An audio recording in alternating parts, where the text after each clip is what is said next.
வணக்கம் காவேரியன்ஸ். நம்மளுடைய காவேரியன்ஸ் அனைவருக்கும் என்னுடைய தீபாவளி நல்வாழ்த்துக்கள். ஜஸ்ட் லைக் எப்படி இந்த கரண்ட் இயர் இருந்ததோ அதோட ஈவன் பெட்டராக இருக்கணும் அப்படின்னு நான் விஷ் பண்ணிக்கிறேன் எல்லாத்துக்கும். இன்றைக்கி ஒரு 2 இம்பார்ட்டண்ட் டாபிக் அதை பற்றி பேசலான்னு வந்திருக்கேன். ஒரு topic FII investments and DIIs ஓட investments. There is foreign portfolio investors and domestic institutional investors. அவங்களுடைய இன்வெஸ்ட்மெண்ட்டை கம்பேர் பண்ணி ஜஸ்ட் ஒரு தாட். செகண்ட் நிறைய வியூவர்ஸ் இப்போ எஸ்பெஷலி நம்ம காவேரியன்ஸ் இந்த கொஸ்டினை ரைஸ் பண்ணியிருக்காங்க. அதனால் அதுக்கு ஒரு எக்ஸ்பிளனேஷன் கொடுக்கலாம் அப்படின்னு நினச்சேன் நான். அது என்ன அப்படின்னா, பீரியாடிக் ஆக்ஷன் கால். இப்போ ரீசெண்டாக NSE as well as BSE as per that செபியோட டைரக்ஷன் படி ஹோல்டிங் கம்பெனிஸ் அண்ட் இன்வெஸ்ட்மெண்ட் கம்பெனிக்கு ஒரு பீரியாடிக் இன்டர்வலில் ஆக்ஷன் கண்டக்ட் பண்ணோம்.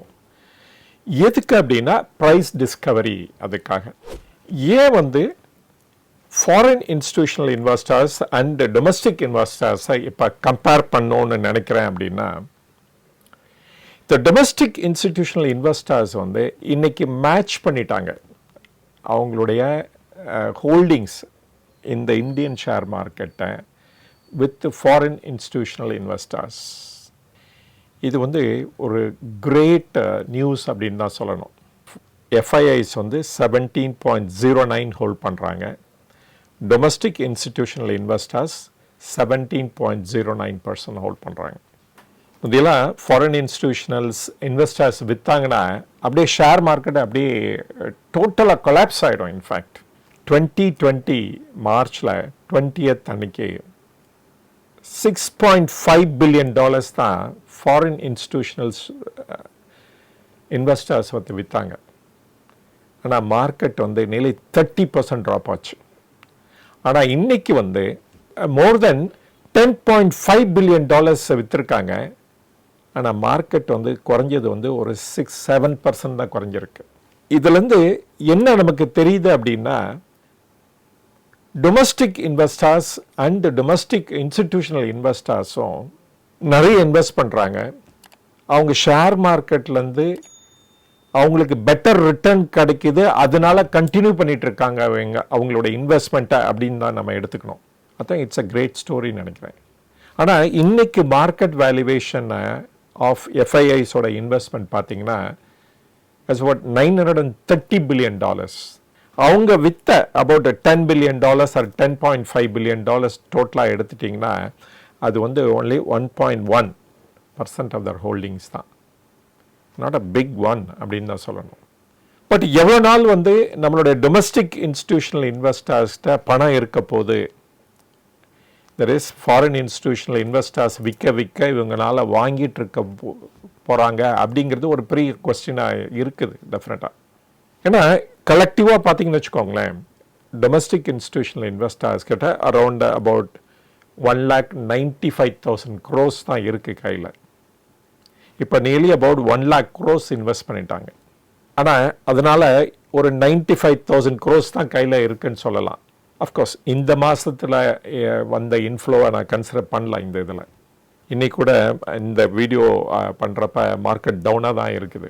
ஸோ எவ்வளோ நாள் டொமஸ்டிக் இன்ஸ்டிடியூஷனல் இன்வெஸ்டர்ஸு நம்மளுடைய ஷேர் மார்க்கெட்டை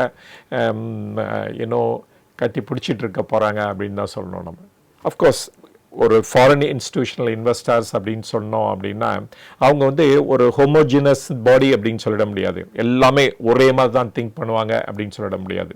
சம் பீப்புள் பார்த்திங்கன்னா பென்ஷன் ஃபண்ட்ஸாக இருக்கும், some investment banks, some other பார்த்திங்கன்னா ஹெட்ஜ் ஃபண்ட்ஸாக இருக்கும். ஸோ இன்றைக்கி மார்னிங் டிசைட் பண்ணுவாங்க, தென் உடனே விற்பாங்க. அந்த மாதிரி பீப்புளும் இருக்காங்க. தெர் இஸ் ஹெட்ஜ் ஃபண்ட்ஸ் மாதிரி. இவங்கெல்லாம் போய் எல்லாமே நம்ம சைனாவில் போய் இன்வெஸ்ட் பண்ணுறாங்களா அப்படின்னு சொன்னால் அது கூட கிளியராக நம்மளால் சொல்ல முடியாது. ஸோ அவங்க ஒரு கலெக்டிவ் திங்கிங் இருக்குது அப்படிங்கிறத சொல்ல முடியாது. அவங்களுக்கு ரிட்டர்ன் வரணும், அந்த ரிட்டர்ன் அடிக்குவேட்டாக இருக்கா அப்படின்னு பார்த்துட்டு அவங்க விற்பாங்க, அவ்வளோதான், வேறு ஒன்றும் கிடையாது. ஸோ இந்த கொஸ்டினோட இந்த நியூஸ் ஐட்டமை நான் முடிச்சுக்கிறேன் நான்.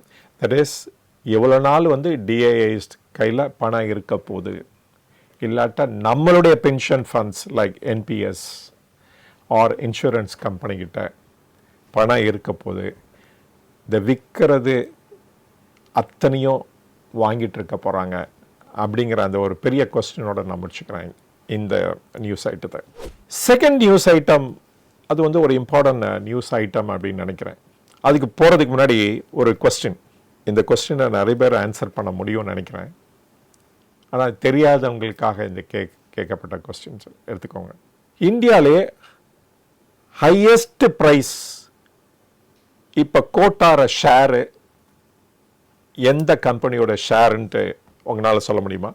சில பேர் சொல்லுவீங்க ஹனிவெல் ஆட்டோமேஷன் அப்படிங்குவீங்க, ஸ்ரீ சிமெண்ட் அப்படின்னு ஒருத்தர் சொல்லலாம்.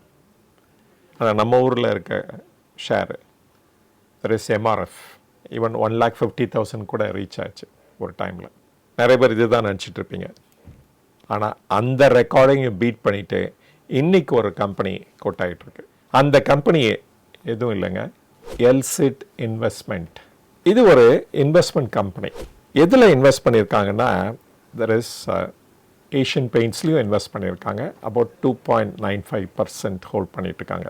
இவங்க வந்து one of the original promoters. 1942 Asian paints ஆரம்பிக்கும்போது ஆரம்பித்த ஒரு ப்ரொமோட்டர் ஃபேமிலியில் இருக்கிறாங்க அவங்க. இந்த கம்பெனியோடைய ஷேர் இந்த பீரியாடிக் ஆக்ஷன் காலில் போன விலை பார்த்திங்கன்னா 2,36,250. இன்றைக்கி கூட ஹியூஜ் பையிங் இருக்குது.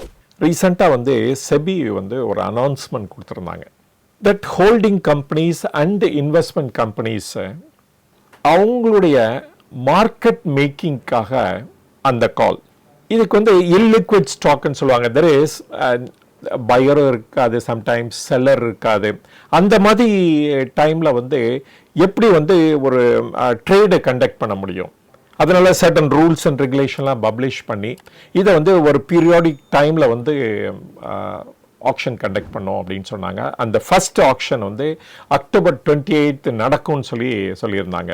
அஸ் அ ரிசல்ட் வந்து இந்த NSEயும் BSEயும் 14 days நோட்டீஸ் கொடுத்து அனௌன்ஸ் பண்ணியிருந்தாங்க. அக்டோபர் 28 வந்து த டேட் ஆஃப் ஆக்ஷன் அப்படின்னு சொல்லியிருந்தாங்க. இப்போ வந்து இந்த ஹோல்டிங் கம்பெனினா என்ன அப்படிங்கிறத பார்த்துடலாம், இல்லாட்டா ஒரு இன்வெஸ்ட்மெண்ட் கம்பெனினா என்னங்கிறத பார்த்துடலாம். அதாவது ஆஸ் பர் த கம்பெனில பார்த்தீங்கன்னா, ஹோல்டிங் கம்பெனிங்கிறது என்னன்னா, எந்த கம்பெனி வந்து 51% இன்னொரு கம்பெனியில் இன்வெஸ்ட் பண்ணியிருக்காங்களோ அவங்கள வந்து ஹோல்டிங் கம்பெனின்னு சொல்லுவாங்க. இன்வெஸ்ட்மெண்ட் கம்பெனினா என்னன்னா, நிறைய கம்பெனியில இன்வெஸ்ட் பண்ணிட்டு இருப்பாங்க. இந்த ரெண்டு கம்பெனியும் இன்டர்சேஞ்சபிளா யூஸ் பண்ணுவாங்க. இதை அதான் சொல்லுவாங்க, அதை இதான் சொல்லுவாங்க எப்பொழுதுமே இப்ப மார்க்கெட்ல. இந்த கம்பெனிக்கு தனியா ஒரு பெரிய பிசினஸ் இருக்காது. இவங்களுக்கு வந்து இன்வெஸ்ட்மெண்ட் மட்டும்தான் ஒரு பிசினஸா இருக்கும். அதுக்காக அவங்க இன்ட்ரெஸ்ட், டிவிடெண்ட், அதுதான் இவங்களுடைய இம்பார்ட்டன்ட் சேல்ஸா இருக்கும். ஆனா சில கம்பெனி மாறுபட்டும் இருக்கும். ஃபார் எக்ஸாம்பிள் TVS ஹோல்டிங் எடுத்துட்டீங்கன்னு வச்சுக்கோங்களேன், அவங்க வந்து மேனுஃபேக்சரிங் ஆக்டிவிட்டீஸும் இதுல இருக்கு. ஸோ அது மாதிரி சர்டன் எக்ஸம்ஷனும் உண்டு. இதை வந்து மனசுல வச்சுக்கணும். இந்த ஆக்ஷன்ல எந்தெந்த கம்பெனிஸ்லாம் பார்ட்டிசிபேட் பண்ணாங்க அப்படிங்கிறத இப்போ பார்க்கலாம். Nalwa sons investments, TVS holdings, Kalyani investments company, then SIL Investments, then Maharashtra Scooters, Pilani Investments and Industries Corporation, GFL, Elcid Investments Limited அப்படின்னு நிறைய கம்பெனிஸ் வந்து சொல்லியிருந்தாங்க. இதில் இவங்கெல்லாம் வந்து ஆக்ஷன் கண்டக்ட் பண்ணுவோம் இந்த கம்பெனி அப்படின்னு சொல்லியிருந்தாங்க. இந்த ஆக்ஷனுக்கு சில கண்டிஷன்ஸ்லாம் வேறு இம்போஸ் பண்ணியிருந்தாங்க. அதாவது 5 பையர் அண்ட் 5 செல்லராவது இருக்கணும், first important condition. Second condition வந்து அட்லீஸ்ட் வந்து 1 இயராவது லிஸ்டிங் கம்ப்ளீட் ஆகிருக்கணும். அண்ட் தேர்டு வந்து the 6 months volume weighted average price of the share shall be less than the 50% of the book value. அது என்னங்கிறத ஒரு எக்ஸாம்பிளோட நான் சொல்கிறேன். நான் சப்போஸ் வந்து ஒரு book value the company 10 crores வச்சுக்கோங்களேன், அண்ட் நம்பர் ஆஃப் ஷேர்ஸ் வந்து 1 crore இருக்குது அப்படின்னா, தென் அந்த book value per share of the company வந்து 10 rupees இருக்கும். இப்போ இந்த 6 months volume weighted average price say அந்த ஸ்கிரிப்ட் 3 ரூபா கோட் ஆகிட்டுருக்குன்னா, தென் இந்த கம்பெனி வந்து இந்த பீரியாடிக் ஆக்ஷன் காலில் பார்ட்டிசிபேட் பண்ணலாம். அப்படி தான் இந்த கம்பெனிஸ் எல்லாம் செலக்ட் பண்ணி குரூப் பண்ணியிருக்காங்க. இந்த எல்சிட் இன்வெஸ்ட்மெண்ட் பார்த்தீங்கன்னா 2,36,250 rupeesக்கு பயர்ஸ் இருந்திருக்காங்க. therefore இதுதான் வந்து ஹையஸ்ட் ப்ரைஸ். இந்த குரூப்பில் என்னென்ன கம்பெனிஸ்லாம் இருக்குது பார்த்தீங்கன்னா, அது யாரோட சேர்ந்த கம்பெனி அப்படிங்கிறதையும் இதில் பார்த்துடலாம். ஒன்று வந்து பிலானி இன்வெஸ்ட்மெண்ட்ஸ் வந்து ஆதித்யா பிர்லா குரூப்போட கம்பெனி. அது வந்து இன்றைக்கி 6,881 rupees கோட் ஆகிட்டுருக்கு. அண்ட் ஆதித்யா பிர்லா குரூப்னா என்னென்ன கம்பெனிஸ்னால் த கிராசிம்ஸ், தென் வந்து அல்ட்ராடெக், ஸோ இந்த மாதிரி கம்பெனிஸ்லாம் அவங்க இதில் வந்து செஞ்சுரி டெக்ஸ்டைல்ஸ், அது மாதிரி நிறைய கம்பெனிஸ் இருக்குது. ஈவன் வோடாஃபோன் கூட அண்ட் பார்ட் ஆஃப் இட் வந்து ஐடியா மர்ஜ் பண்ணதுலேருந்து அவங்களும் அதை பார்ட் ஆஃப் த குரூப் ஆகிட்டாங்க. டிவிஎஸ் ஹோல்டிங் வந்து ஃபார்மலி அது வந்து கம்பெனி நேம் என்ன இருந்துச்சு அப்படின்னா சுந்தரம் கிளேட்டன் அப்படின்னு இருந்தது. அது எப்படி வந்ததுன்னா, அவங்க 2 other கம்பெனிஸை மர்ஜ் பண்ணி டிவிஎஸ் ஹோல்டிங் ப்ரைவேட் லிமிடெட் அப்புறம் விஎஸ் இன்வெஸ்ட்மெண்ட் ப்ரைவேட் லிமிடெட் ரெண்டையும் மர்ஜ் பண்ணி க்ரியேட் பண்ணுறது தான் இந்த என்டிட்டி. இவங்க வந்து ப்ரைஸ் வந்து இன்றைக்கி வந்து கோட் ஆகிறது பார்த்திங்கன்னா 12,000 rupees கோட் ஆகிட்டுருக்கு. தென் வந்து மகாராஷ்டிரா ஸ்கூட்டர்ஸ், இந்த மகாராஷ்டிரா ஸ்கூட்டர்ஸ்னோட இமிடியட்டாக நமக்கு ஞாபகம் வருது இந்த பஜாஜ் குரூப். இதில் வந்து மேக்ஸிமம் யார் வச்சுருக்காங்கன்னா அந்த பஜாஜ் ஹோல்டிங் கம்பெனி தான் வச்சிட்ருக்காங்க. அந்த ப்ரைஸ் வந்து இன்றைக்கி கோட் ஆகிறது 9,950. எல்சிட் இன்வெஸ்ட்மெண்ட்ஸை ஏற்கனவே பார்த்தோம். அது வந்து ஏஷியன் பெயிண்ட்ஸோட ப்ரொமோட்டர், ஒரிஜினல் ப்ரொமோட்டர். அது இன்றைக்கி வந்து அது வந்து 2,36,250 rupees போயிருக்கு. ஏன் வந்து இந்த ஆக்ஷன் வந்து செபி அனௌன்ஸ் பண்ணாங்க அப்படின்னு பார்த்தீங்கன்னா, இந்த எல்சிட் இன்வெஸ்ட்மெண்ட்டில் சர்டன் இஷ்யூஸ்லாம் இருந்தது. அவங்க வந்து மார்க்கெட்டில் ஃப்ளோட் பண்ணுற அத்தனை கம்பெனிஸும் அவங்க வாங்கிட்டு டீலிஸ்ட் பண்ணலான்னு நினச்சாங்க. இன் 2012 அது ஃபெயில் ஆச்சு. அப்போ அவங்க கொடுத்த ப்ரைஸ் பார்த்திங்கன்னா 11,455. அப்புறம் அகெயின் வந்து 2022 ட்ரை பண்ணாங்க இந்த கம்பெனியை டீலிஸ்ட் பண்ணிடலாம் அப்படின்ட்டு. அப்போ கொடுத்த ப்ரைஸ் வந்து 1,61,023 rupees இருந்தது. ஸோ அப்பயும் வந்து இவங்கனால கொஞ்சம் தான் அக்வயர் பண்ண முடிஞ்சிச்சு, எல்லாத்தையும் அக்வயர் பண்ண முடியல. அதனால வந்து திருப்பி வாங்கினதெல்லாம் திருப்பி ரிட்டர்ன் பண்ண வேண்டியதாக இருந்தது. ஏன் அப்படின்னா 75% தான் ப்ரொமோட்டர்ஸ் வந்து ஒரு லிஸ்டட் என்டிட்டியில் ஹோல்ட் பண்ண முடியும். As per the latest rule இப்போ அதுக்கு மேலே வச்சுருந்தா தென் வித்தின் 3 years ஆஃப் லிஸ்டிங்கில் வந்து அவங்க பப்ளிக்கிட்ட கொடுத்தாகணும். இப்போ ரீசெண்டாக கூட பார்த்தோம் நம்ம அந்த ஹுண்டாய் வந்து நியர்லி அபவுட் 87.5% அவங்க ஹோல்ட் பண்ணிகிட்ருக்காங்க. ஈவன் நவ் ஆஃப்டர் த லிஸ்டிங்கு சூன் வந்து அனதர் 12.5% அவங்க வந்து டிஸ்இன்வெஸ்ட் பண்ணி ஆகணும். ஸோ இந்த எல்சிட் இன்வெஸ்ட்மெண்ட்டை அந்த செபி டைரக்டிவ் படி அவங்க வந்து வாங்கின ஷேரை கூட ரிட்டர்ன் பண்ணாங்க. ஸோ இவங்களோட புக் வேல்யூ பார்த்திங்கன்னா நியர்லி 4,10,000 rupees இருக்குது. ஆனால் மார்க்கெட்டில் கோட்டார ப்ரைஸ் என்னன்னு பார்த்தீங்கன்னா த லாஸ்ட்டாக கோட்டார் ஃபார் லெஸர். அதனால் அந்த கரெக்டான ப்ரைஸ் டிஸ்கவர் பண்ணோன்னு தான் இந்த மாதிரி ஆக்ஷன் வந்து ஆர் அதர் ஸ்பெஷல் ஆக்ஷன் வந்து இது பிஎஸ்சி என்எஸ்சி கண்டக்ட் பண்ணாங்க. இந்த எல்சிட் இன்வெஸ்ட்மெண்ட் பார்த்திங்கன்னா பிஎஸ்சியில் மட்டும்தான் கோட் ஆகிற ஷேர் ஆர் லிஸ்ட் ஆகிற ஷேர்.